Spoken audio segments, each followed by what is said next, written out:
Alyssa here, and today we're going to be talking about 3-note chords. So some things to remember is that both of your hands need to be flexible, right?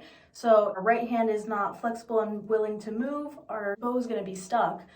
And also if our left hand is not as flexible and our thumb is kind of pressing, we're going to kind of have a crunchy chord that's pressed and it's not going to be as resonant. Next thing is that we need to be mindful of bow placement, right? So like which lane we're in. For 3-note chords, it's going to be more beneficial if you go towards the fingerboard, right? Because the closer you are to the bridge, the more angled the strings are. But when you're closer to the fingerboard, the strings kind of go in the same plane.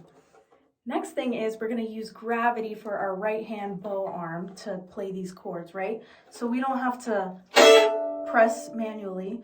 Rather using natural gravity, sinking your elbow and allowing the chord to resonate. Another thing to think about is using horizontal motion rather than vertical motion. So if we're approaching the string vertically, our chord is going to sound crunchy, versus if we're preparing and we launch it vertically, the chord is more resonant.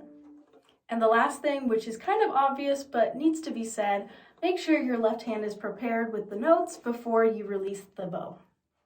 So we're going to be trying this on the second page of the Brahms Violin Concerto. So first thing I'm going to do is prepare my left hand as usual, and I'm going to place my bow at the frog, preferably at like lane 4, closer to the fingerboard where all the 3 strings are being engaged.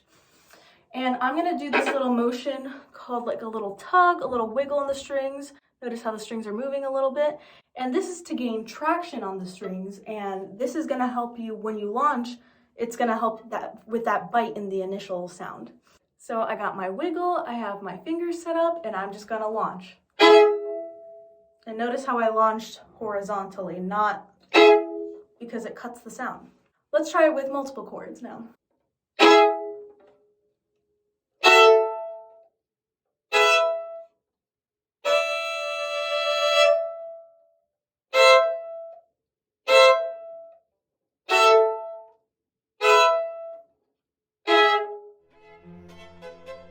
Happy practicing!